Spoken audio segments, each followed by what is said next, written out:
Title Talk with your host, Drew Wishover, entrepreneur, published author, and owner of Inspired Title Group, along with his co-host and director of operations, Amy Maley. Each week, the team will offer industry terminology, tips, and strategies, along with the occasional real estate professional to help educate as it pertains to buying, selling, or just plain old home ownership. We thank you for spending time with us today. Now, let's join this episode of Title Talk. Good morning, everybody. Good morning. How are you? I'm good. How are you? Good. Good. I'm just getting us set up here, my little, live screen here. So this is Thursday. We are your hosts for another Coffee is way too far away. another episode of Title Talk. My name's Drew. My name is Amy. We are your friendly and fun title company and development company More and friendly than fun, business probably. team and whew, A lot. wow. It's a lot. Good time on Tuesday. Had a little golf outing on Tuesday that we were out and about doing a little biz. And It was a playing great golf. Tuesday. I think you broke your record, right? Then we had a ball game that night. We had some clients out at a ball game that night. The last Sox game. I wore my boots just for Drew because he was asking about my Texas boots. Yeah, I was like curious to see what these boots are, and They're my they boot are. stomping boots. They I are. got these on. I mean Those are business. nice. Yeah, I mean if you like boots, those are nice. I do like boots. You apparently you do. You wouldn't have bought them if you didn't. Especially with how frugal I am. Oh yes. Ooh boy, real leather shoes. They're not cheap, man. So let's we're gonna kind of take the show and go a direction that has kind of a little difference to it. As you see, there's no guest here, but that will change soon. You should have brought on Skelly. It's been a while since Skelly's been. Yeah, on. it has. I don't. Is his name Skelly or? No, Is it, yeah, we had a Mr. Bones. Mr. Bones. it's Mr. Bones. Mr. Bones. And we got doggy bones. We do got doggy bones. We got Doggy Bones too. Doggy But we Bones? are coming up on that season. That's what I mean. Yeah, Mr. Bones, Doggy Spooky Bones. season. Yeah, Spooky season. should be close. So we have compiled a bunch of Q&A where a lot of our listeners have reached out to us and asked questions and Yeah, listener questions, client questions, some Absolutely. questions that like we get, some common questions that you might need yeah, to. pretty frequently. Yeah. And some questions about Amy and some Don't you questions love a about me. fall Like day? weird. Huh? Don't you love a nice fall day? It is a nice fall day. It feels crisp. It's crispy. I like crispy. it's crispy. It's crisp. It is crisp. It's crispy in the air. We like the crisp fall air. It's a really good thing. So we're gonna do a little bit of that question and answer here. And if you guys have a question, if you want to ask us live, we can certainly field that question. Our crack producer Ryan back there will stop us and let us know that we have a question on the board for answering. So you want to kick it off? Sure. Give it a whirl, kid. All right, I'm going to start with something that I hear often. Okay. What is a title search? What is a title search? So this kind of came about when people were wondering, about the background of their property. Mhm. They're not necessarily selling now. They're not necessarily at that spot, but Mm-hmm. how are my taxes? Where's my mortgages? Any Right. liens or judgments or anything? So a title search is a really, really early step in a home buying or home selling process. Mm-hmm. It's a It is. search of the public records to uncover issues that could limit your rights to the property. So if you are selling a house and we find something, it's our job to kind of clear it up.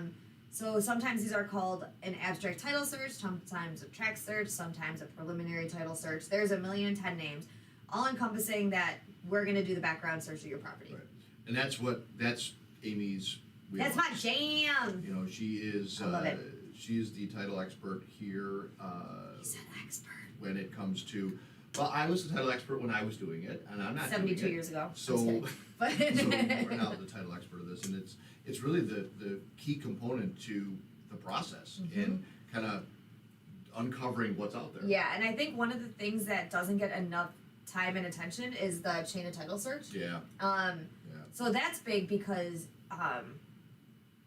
I have to go through all the prior deeds that were recorded and make sure I don't see anything fishy on deeds. Like if there's quitclaim deeds, I kind of raise an eyebrow. Making sure signatures match where they should, making sure proper stamps, all that stuff. So that's a little bit of that's what a title search is. And that's your sleuthing. I mean, that's the part that you super enjoy. in how that all Super into how it. that all works out to He's not looking because of that. That's why I'm not looking at you. So let me get the question that I get asked a lot is, how does title insurance protect me? Because there, so many folks are in that conundrum of, well, I heard I don't necessarily need to do this. Why do I do this? What do I get for it? And we've talked about it numerous times. It's not homeowners insurance. It's so very different than homeowners insurance. Homeowners insurance protects you with your contents and all the belongings inside of that house. Title insurance is ultimately protecting your rights to owning that property. Mm-hmm. It is reassuring you that you're able to, the seller is able to sell that property to you without any liens and encumbrances. And this is another thing. You're a buyer. Right. The seller pays for this in Illinois. Right. So there's not one excuse you should have to not get owner's policy on your closing. Right. Sorry, I cut you off. It's literally going to kind of protect you from any existing liens that were on the property prior. If there's something that happened prior to that was missed, or if there's an issue on title, and we'll get into that one in a little bit, you're going to be protected and covered by that. And you might think, well, who cares? You really should care, because you can ultimately lose your property. And I don't want to go too far into that, but truthfully, you protect all the belongings in it. Why don't you protect it? Correct. Okay, because realistically, now doing this for the number of years that I've done it, and Amy being in it now the number of years that she has, until you see some of the things that are out there, you kind of scratch your head and go, wow, I never would have known. And especially now, I feel like now more than ever, there's no such thing as a normal deal. Totally not. And my brain works is there's always going to be something wrong, and if there's not, it's a blessing. But I'm going to do my due diligence to make sure that doesn't happen to you. We've had this conversation numerous times Mm-hmm. where she'll come into my office and say, there's nothing wrong with this, what am I missing? And I appreciate that, because it's more common the other way. It is. It's much more common to go, okay, I see that this is a problem, and I see that this lien on title has to get taken care of in yada yada. But when there's one that's just, perfectly clean, and the folks have lived in the house for 50 plus years, and their mortgage is paid off, and there has been no other issues on the house, you kind of go, wow. Do you know what my favorite one is? Refinances with no mortgage. Right. I know that bothers you, because it's like, what are you It bothers me so much. What are you refinancing? What are you refinancing? So it's like I swear to God, I probably spend a half hour doing name searches in different spellings, because there has to be a mortgage because you're refinancing Right. your house.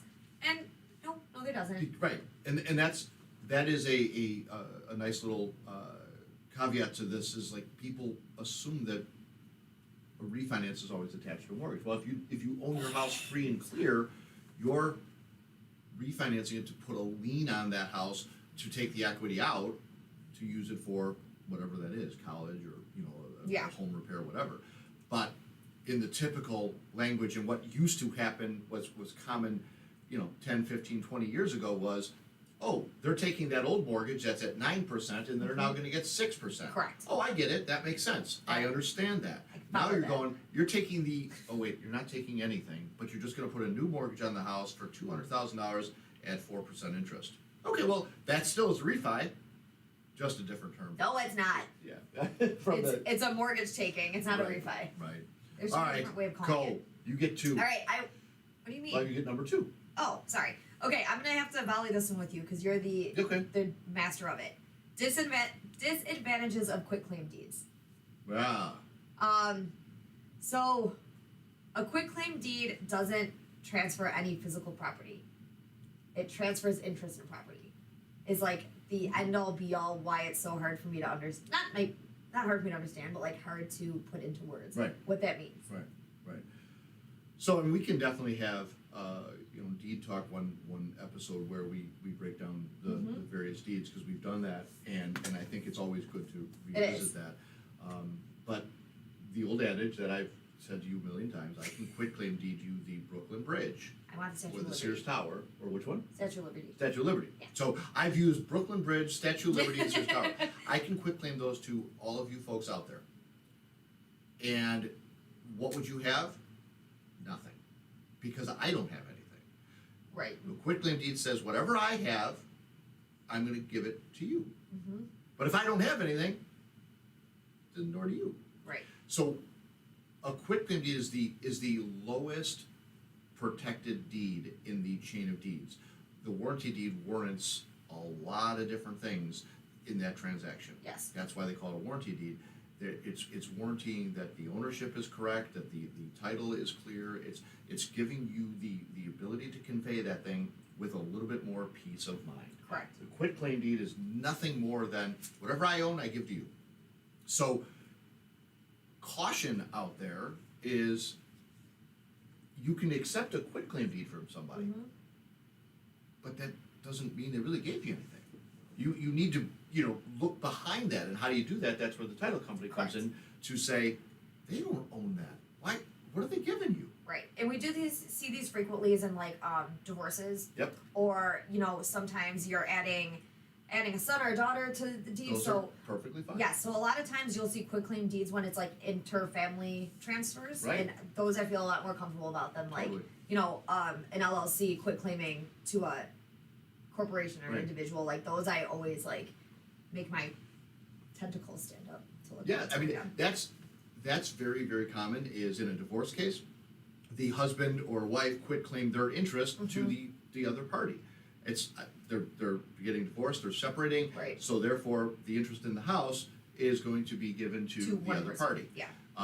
As kids get older, maybe mom or dad passes, and now you want to have the kids on the deed with you. So if something were to happen to you, you want to have the kids on the title of the house with you. You add them, Mm-hmm. and now if something happens, they're in the chain where the process can is fight easier. it, yeah. Yeah, the process is Um, easier. So no, that's a good, and it's and common. It's a common It's question. common, and this also got Drew and I talking this morning about Yeah. quitclaim, issuing owner's policy on quitclaim deeds. Right. Which right. he said is legal and doable. Yeah. Don't That's come to it. me to do it because I will probably put you tooth and nail well, on it. but what you do before that is you're obviously doing your due diligence, as you say, to making sure and validating that Right. that the ownership in that quitclaim deed is correct. Correct. That the person that is executing that quitclaim deed and transferring their interest had interest in at some point. Mm-hmm. And Yeah. we see that a lot with these tax sales. You get these short sales, you get tax sales, They scam and literally they go to these investors. Okay, so the investors then say, "Well, all right, I got the property now. I'm going to quitclaim it to you because you want it. Fabulous." But if something happens negatively, negatively. Yeah, Yes, why you're am I right. putting an extra Negativity. syllable? I wanted to put another syllable in You there. need Yeah. a new syllable. So, if something is gone wrong, in the transfer of that tax deed, then that quitclaim deed is no longer Correct. it's defective. Yeah. So, again, Amy's responsibility in her role here at Inspired Title is to really follow that chain, that everything has happened in a methodical and correct order. So, Correct. yeah, that's awesome. Correct. That's a good Yep. question. You're I next. like that one. And we'll do that. We'll have a little conversation on all the different deeds because I think it's something to do. I just had a visual of. Do you remember that Schoolhouse Rocks? Yes. Do you remember those little Yes. dancing bells? Yep, I we just can do had that. visions Mhm. of, I'm like, just a bill. I'm only a bill sitting here on dancing Capitol deed. Hill. Yeah. So this will coincide with our talk here that we've had. Is if you're refinancing, do I still need title insurance? And I'm going to answer that question with a definitive yes. But I think the question is intended to mean, do I need it? Remember, when there's two types of policies, okay? There's a loan policy, which covers the lender, Mhm. and then the owner's policy. So when you refi, Mm-hmm. you're absolutely redoing that lender's policy because A, maybe it's a totally different lender. B, it's no longer for the amount that it was. So the lender is going to require that they're in the first lien position, meaning that they've got the first right to that house because of their loan to you for the exorbitant amount of money that they gave you. All right. So it is every time you refi, you will have to have a lender's policy. That doesn't mean you have to update or change or renew or do anything to your owner's policy. That's still good. Right. Now, if you don't have an owner's policy, you can get it at that time, and you might ask, well, why? Why? You know, if I haven't had it that long, why would I need it? For all the same reasons that we talked about earlier and the protections that they provide you. The owner's policy covers you from the time that you start owning the property until you sell it. Once you sell it, or once you convey it, that owner's policy is done. Correct. It does not, it's not in perpetuity. So I can't give my owner's policy to Amy and leave the property. I mean, you She can, has to but get it'd her be own. useless. Right, right, it's just a piece of paper, Yeah. right. So, But I'm gonna give you my owner's exactly, policy yeah, too. yeah, I'll make you a deal. Give me the $100,000 that I'm asking for, and I'm gonna give you my owner's policy, yeah, not a Winning. negotiation thing, right. So, yes, you know, that is a frequent question that people ask is, when I'm refinancing, I've got a loan policy, already paid for it? Yes, you'll pay for it each time because the lender is gonna make that part of the requirement of the refinance. Correct. Correct. All right, I got what are encroachments versus easements? Oh, good question. The joys of Yes. surveys. So Yes. one thing that happens during closings is this doesn't happen in refinances so much. I mean, once in a very, very, very, very small percent time it will. But when you buy or sell a house, surveys are issued. Yep. And what that means is there's a man that comes out with his measuring tape and his ruler and his stakes, and he pretty much draws a picture of your house. Well, And- not of the house, but go ahead. Well, the land. Yeah. With the house. Yeah. With the easements. With the encroachments. What are all those E words? So what easements are is they are, I'm gonna read it because I'm gonna butcher it otherwise. It's granting peace. I'm not gonna read it because I just said I was gonna read it. Now I'm talking to you again. It's so the most common types of easements are called public utility easements. Drainage, special utility drainage easements. So what they are, it's their what's this word I'm looking for? They're a partition part of the land. Thank you. A part of the land that grants rights for others to use your property. Right. So a lot of, like, I know I have one in my backyard. I have a 5-foot public utility easement, and I have telephone lines up there. So what that means is if those guys need to go to the telephone lines, they have the right to use my property. Correct. Correct. So because of this reason, what you put on these easements is not protected. 100% So- well said. Correct. This is the scary part of this. So say, yeah, I have 5 feet back there and I want to extend my fence all the way over there. What happens if they need a bulldozer to come to remove these power lines? Theoretically, these people could Yes. take down your fence. Yes. You know, we've seen instances where people build sheds onto easements.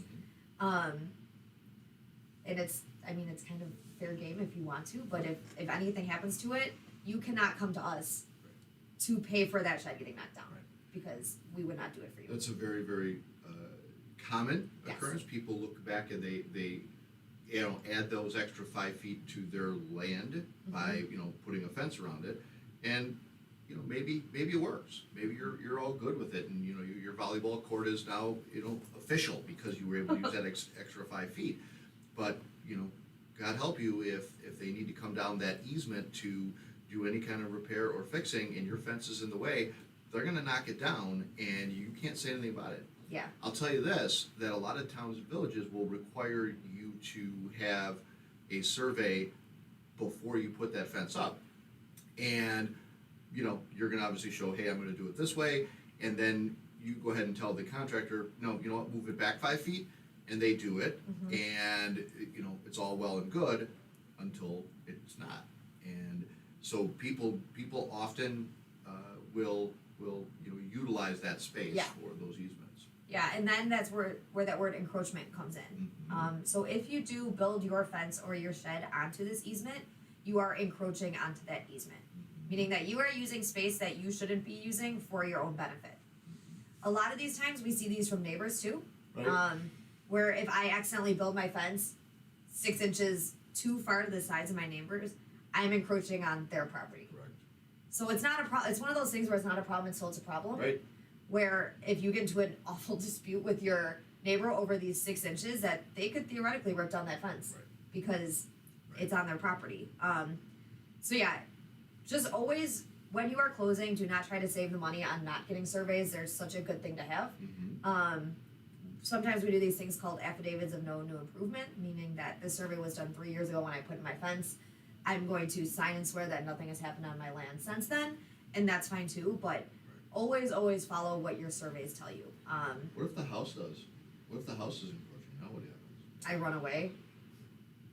So yeah, I mean, so we've came into those scary scenarios where there's these things called building setback lines. Mhm. Sometimes houses are supposed to be at least 25 feet back from, The street? from the street. And there's instances where these houses are accidentally built. Not accidentally, I guess. You know, it's Accidentally, purposely Yeah, accidentally. I mean, the builders, and as we know, as developing company, you know, you have a survey, and where you put that foundation has to be within the boundary lines of where the house can go. Yes. And sometimes they're built and they encroach on that building line. Or an easement. Or those easements. Yeah. Or whatever, and that's where the title company now has a decision to make.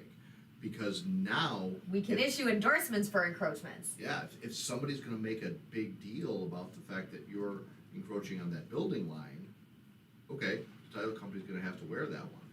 If your house is encroaching on your neighbors and they make a stink about it because they want that foot or those 6 inches or now it's a problem. So these are conversations that the title company is now going to engage in having to make a determination whether or not this is gonna be an insurable item. Yes. And at what cost? Because truly, you know, you have to assess what is the loss there? What kind of risk and Right. loss is there? These are big things. Yeah, and Drew usually goes, his first question to me is always, how long has the building been there? Right. I feel like that's always your first like gauge Right. of that. And it's also when you talked about those like sky Aerial easements. aerial sky encroachments. Yes, aerial easements, yes. You see those more in the city. Exactly. Right. That like you were telling me about how, you build up Right, and then you build out right. and then you're like, oh crap, I'm a foot over Yep. my Yep. That That's easement, crazy. that easement line is like a touchdown. Yeah. It goes up, it goes out, like it's, so if your second story is encroaching on that easement, which is on the ground, but if your second story is wider and It's you're, still there. you're able to touch your neighbor's siding, yeah, that's a problem. And, you see that more in definitely see it more in the city where Right. it's, lot and block where it's, 25-foot frontage and your 125-foot deep lots. These things are all, connected pretty close. Mm-hmm. If you've got an easement on there, there's a lot of folks that are putting on these second stories, and that second story is with, outside the boundary lines, now it's a problem. Yeah. To knock down a second story. But it only becomes a problem when somebody does or says something about it. That's a risk, though. That's Like one of the not a risk problem factors. till a problem. Right, absolutely. We say it all the time. You don't need a title insurance company until you need a title insurance company. That's exactly what we do is, how are we different than everybody else? How we act when you need a title company. That is, I think, the biggest thing, because we're proactive. We're here to, problem solve and work through that with you guys. Yeah. So this segues nicely into, my next question, if you're done. Are you done? Okay. What are some of the common title problems or claims that we would see? This is big. These are the scary and the horror stories that we try to protect you from and avoid at all costs. The common things that we see a lot is the ownership pieces, where you've got fraudulent signatures, forgery. Forgery is a big thing that you would see title claims for. Conflicting wills, where ownership is not defined through probate and or what what the will says. Heirship, you leave out that estranged brother or sister, and now they come out of the woodwork and say, wait, you three divided it up. Where's my portion? So they ring the doorbell of the new homeowner and they go, hey, I own 33% of this house. What do you do? Yep, it's a problem. Yeah. You know, the mistakes in legal docs, like Amy was talking about earlier, you know, checking the process that every transaction prior to yours has been done properly and correctly, it's important. And you know, to buy a new house without title insurance, I think is foolish. And that's why you have an attorney. That's why they're going to recommend it. They're going to tell you to protect yourself, because I'll tell you, folks, these things do happen. Yes. Especially in today's world when everything is crazy and I mean, everything is and there's so many trusts and LLCs and the agents of the LLCs and the like. right. There's a lot. Like, it's very rare that I see like a seller and a buyer, both individuals, Right. like signing. Right. I mean, how would you like to find out that you are now responsible for the previous owner's tax lien? Right? I mean, it all of a sudden becomes your problem now. There's a tax lien on your property for, you know, $100,000, and the conveyances all happened up to this point, and now they're knocking on your door going, oh, you own this property? Okay, great. You owe $100,000. Not John Smith, you do. Because taxes run with the property. Right. Yeah. It's happened because of somebody missed something in the process, and you want to be protected against that. That's just it's out there. It's real. So remember, we're doing question and answer here. If there's somebody that has a question out there that wants to ask us live, these are all questions that we've been asked from our listeners. It's common questions that we get when we're on the phone with folks, when we're out at different events and doing our networking things. And I think it's a good educational piece for you as the buyer and or seller. Absolutely. To understand, you know, what we do and what is it. You know, we're not just part of the process. It's a really big part of the home buying process. It is. So, what do you got? Cool. I have, what are closing costs? Ooh. So the buyers and sellers will obviously get expenses in this home buying process. Yeah. So when all is said and done, you come to a closing, you sign all these papers, and that's kind of where you get your final number for the closing costs. Yep. You'll probably get it, you know, hopefully the day before. There is no exact number for closing costs, but they bank 2 to 5% is generally what the number that we see. Yeah. Right? Yeah. I mean, Like- I think that's 2 is like the very low LaSalle counties, Yeah. like the outskirt counties. No, I think that's pretty fair. I mean, Um, are you're just talking about the policy, or you're talking about the whole? whole. Okay, yeah, no, that's Yeah. pretty fair. You know, and then it's this. What are these fees? Mm-hmm. There are so many different fees that that you're paying for because of all the work that goes into what a title company does. And this is, you know, the lenders have their own fees, their processing fees, or origination fees. So strictly when it comes to title, like the seller pays for a policy, a CPL, and an abstract search. Is pretty much when it comes down to. Yeah. And there's a recording for a release if there is. Correct. Recording fees, and then if there's any transfer taxes. Correct. That are not collected by the title company. Correct. Those, like, all of those fees, besides policy goes to, you know, our underwriter. And the buyer does pay, the date down too. Mm-hmm. So all these fees that we charge are for very specific reasons, and I feel like it's been, you know, a struggle to kind of make, you know, everybody get on the same page of what these fees Yeah. are for. You'll pay a closing fee. If it's a cash deal, you'll split it between the buyer and the seller, Right. and that's based on the purchase price. Right.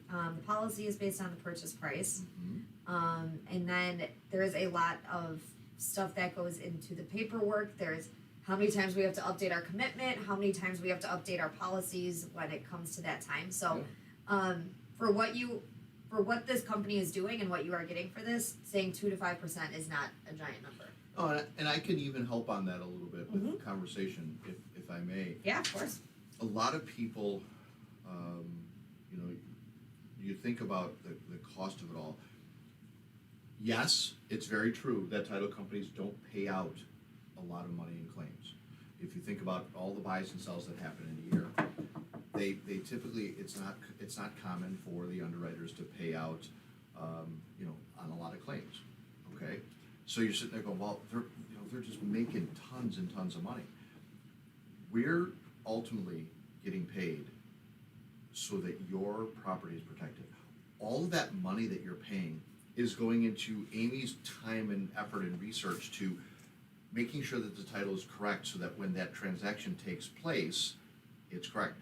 Or once we identify problems, we're now having to clear them. So we're working actively to make them go away so that you are comfortable going, I own this thing, I don't have to worry about it, nothing's gonna happen, this is great. So as much as it's to pay a potential claim, there's also a percentage of it, and a good percentage of it, that is done in the work that it takes to get it to that. You pay me a little Clear. bit. I Yeah. make some money from this. Yeah, I mean, it's truly, so it's not just, wow, because people have that Oh yeah.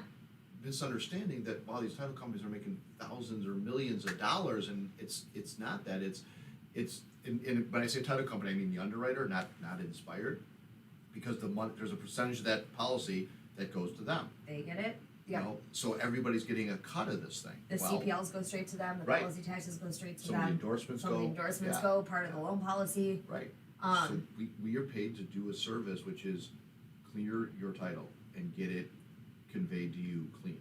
do you know what I think is the smallest fee that I'm shocked that it's as small as it is? The commitment updates. Mm-hmm. So like every time we have either an attorney reach out, a lender reach out, anything reach out, Mm-hmm.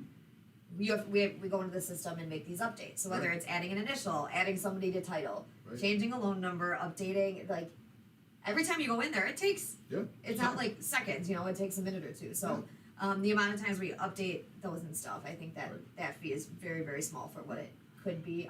Change of title, Yep. Those are required by the lender. those I mean, are. a lot of these things aren't ours. Yeah, these are not ours. So just like when you're thinking about closing and stuff, think about the scope of what this company's actually doing for you. Right. Absolutely. So I have a question that was asked of me recently and has been asked before, and it is, how did I come up and create Inspired? How did I come up with the name Inspired title? What really triggered that? And so realistically, I started in the industry working with my dad and learned the business with his tutelage, and he's an attorney, he's still practicing, and he wanted to retire. And when he talked about retiring, I did not want to continue in the company that he created. I wanted to kind of create my own and do my own thing where I can stand on my own. And I've always been motivational and inspirational. I've always been very driven to be, excited, positive, and bring that positivity into people and to everything. So, Inspired was it just kind of defined who I was, and it just stuck. And when I kind of ran it by some folks, I think it was kind of weird off the tongue. Do you remember when we told Miguel and John that? Yeah. They were like, inspired? Yeah, it was weird off the tongue. It was, because if you go through the industry and you go through title companies' names, nothing is as defining as Inspired is. Nothing is as descriptive as Inspired is. It's broad. It's much different, and it allowed us to put our core values into it. It allowed us to put my visions in it, and the really the mission statement, the company, what we stand for. So everything that we do created and stemmed from the name, which was Inspired, and it was just very motivational to me, very exciting to me. And now I'm listening to it and I'm watching it and I'm seeing it kind of actually, out there. And the response has been, I love the name, I love that, I think it's great what you guys stand for. And with the giving back that we're doing and the community work and the team that is just absolutely jumping into the whole vision, I'm super stoked, and I'm proud of having that, and I'm the logo of the the light bulb coming in is the idea, and that light bulb thing is just, it's so catchy, and I love. I mean, we've had 3 million renditions of what our logo was going to be, right? Or logos. It were was the gonna be. greatest thing to do. And I'm telling you, it took the first year, better part of a year, to finalize where it's at, and it grew beyond that. And now Amy's circle got full, and she's going, we can't do anything else. No, we can't add we're any done. more to this. We It's have to be done right you now. filled the circle, which is really fulfilling for me with Inspired Development, Inspired Business, and Inspired Title. So it was just, it felt right. Yeah. It felt right. So Cool. yeah, yours. All right. What got you into title insurance? So like the more I've been going out and like talking to people, meeting people, working on this business development stuff, I get the question like, so why title insurance? Yeah. I wish I could tell you it was like when I was 5 years old, I said, I really want to sell a house. It was Nobody. it was something that I stumbled into in the best possible time in the best possible way. It was a very random. You've known my husband for a long time. Mm-hmm. I used to work part-time, and I was like, all right, I'm 25 now. I probably should do something. Yes. And so I started as a part-time kind of assistant to Drew, and learned the ropes of what title was. And here we are, fast forward 7 years and 10 months, not that I'm counting. And, just the opportunities that I've been presented in this company have been incredible. So thank you for that. You're welcome. From, a title assistant to the policy department to, the head of the title department to the director of operations, and Yeah. with what I have in development as well. It's just that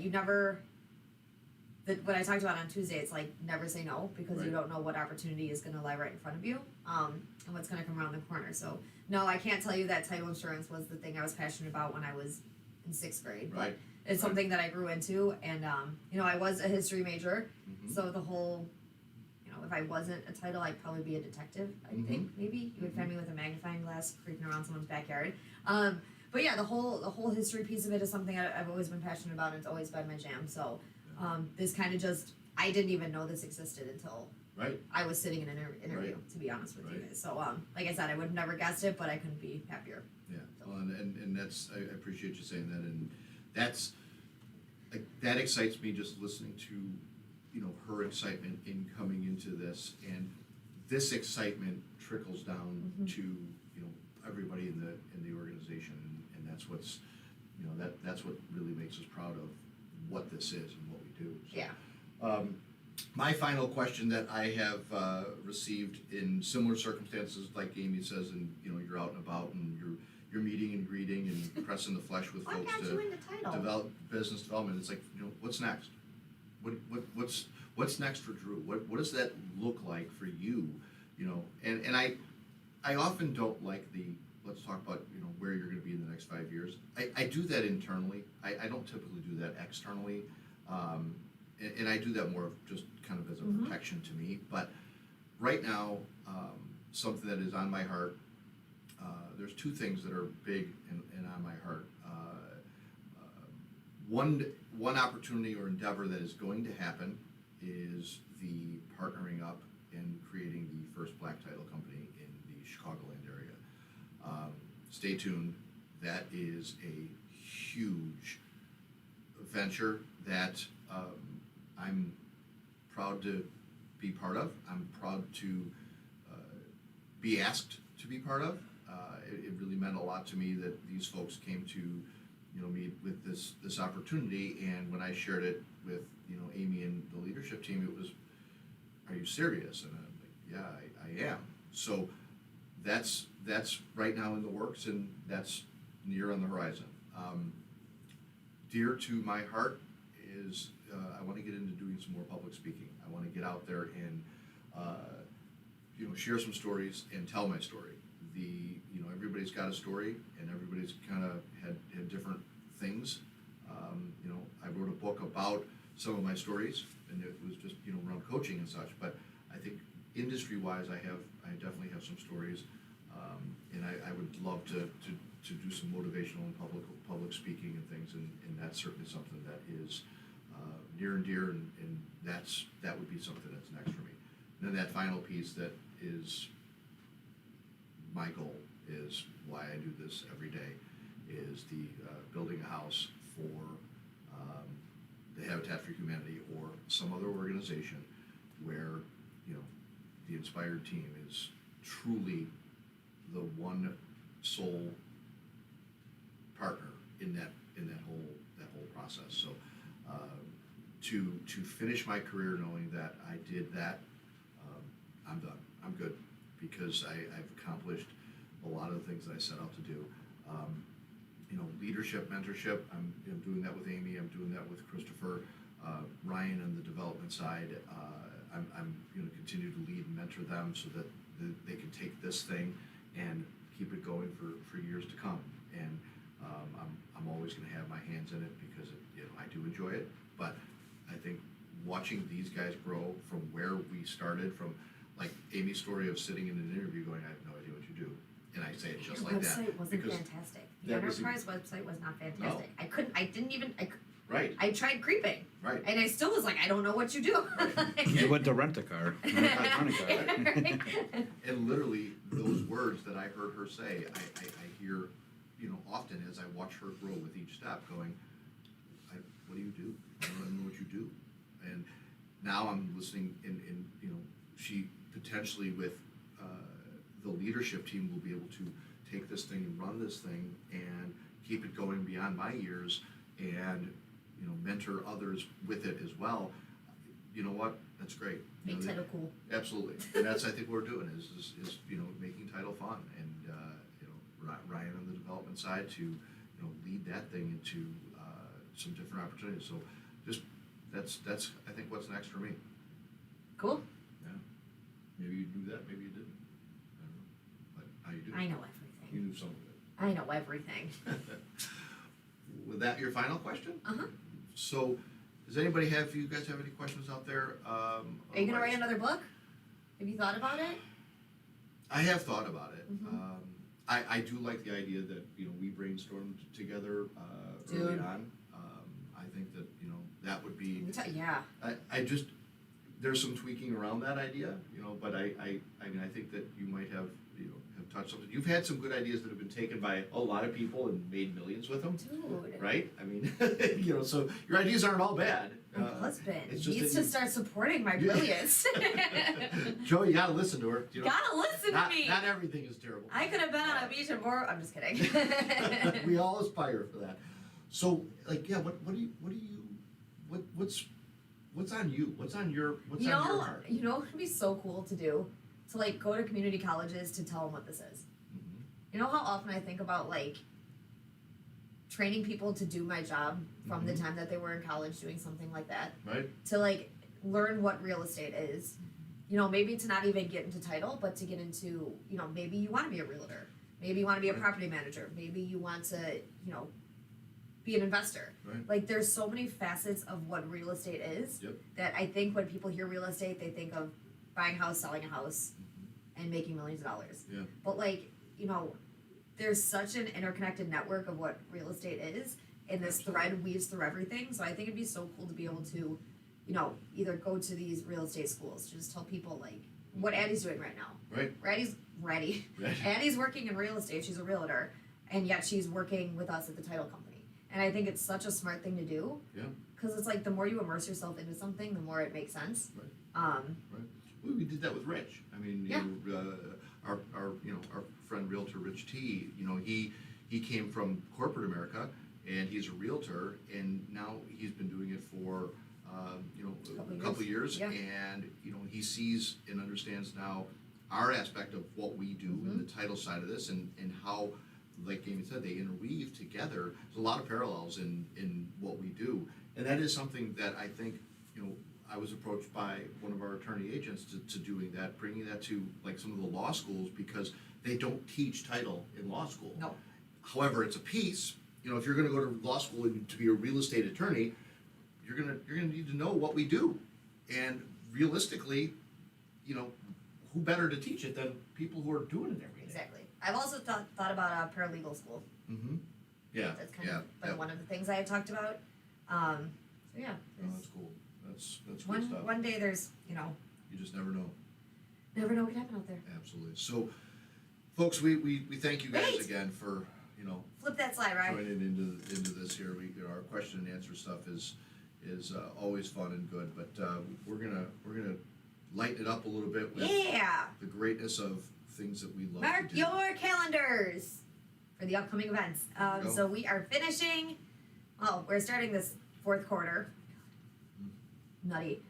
With our NOCC walk that is happening a week from Saturday. We're a week from Saturday. So I do know Chris has that link on his Facebook page on how to donate. Yep. And then you can donate. You can walk. If you can't walk, you can still donate. Yep. So it's for the is it Cantini? Cantini. Mm-hmm. I was about to call it Cantigny. Yeah, no. Because that's what I jokingly call it. So yeah, that is happening a week from Saturday, and then Feed My Starving Children. We are doing that November 15th, 18th, 15th, 18. 18th. It's a Friday. Yep. November 18th. It's a Friday out in Aurora. The team's going out there. We're gonna pack some food and send it. That's kind of Thanksgiving. We gotta break our record from last time I going. think it was 216 we did last year. Did we? I think so. Okay. And I know we've got some folks partnering up with Yeah, us. we already have a couple of our really good clients. Chris Johnson. Join us, guys. Yeah. I mean, come on out with us. Let's have some fun together. Let's make a day of it. And remember, the spots are limited. I think there's maybe 30 something spots Okay. left.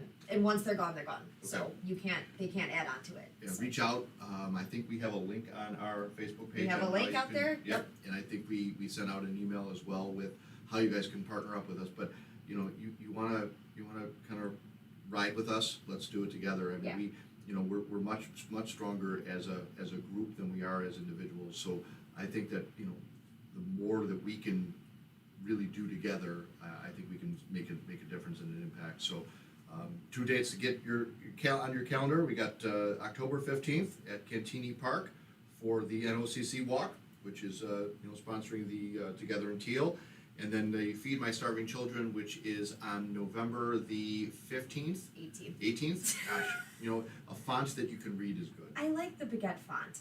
But, It's very fancy. okay, I can read it on my computer. yeah, because it's closer to you. Right on. So The November 18th, I can read it on my There phone you too.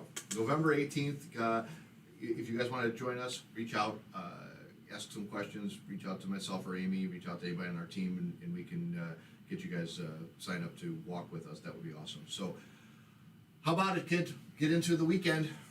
Another weekend is ahead. Oh my God. Fall. We got a couple days. Who's We gonna thank win you football guys. today? Football day. Who's even playing today? Indianapolis and Denver.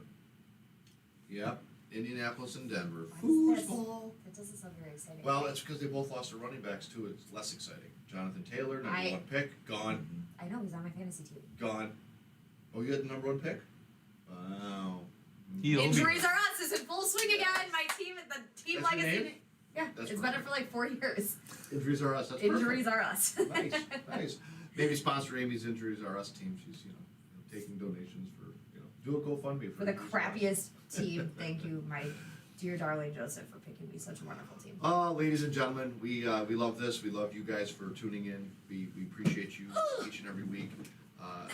Do us a favor and like us and share us and do all those social things for us, please, so we can And make keep it this hurt. show going and keep bringing this content to you guys each and every week. Until next week, my name is Drew. My name is Amy. We are your Inspired Title team, and we thank you guys for joining us. Have a great weekend, everybody. Be safe out there. Take care. Well, there you have it. That is it for this week's edition of Title Talk. Go to our Inspired YouTube page and subscribe and like. And make sure you follow the team on Instagram and Facebook.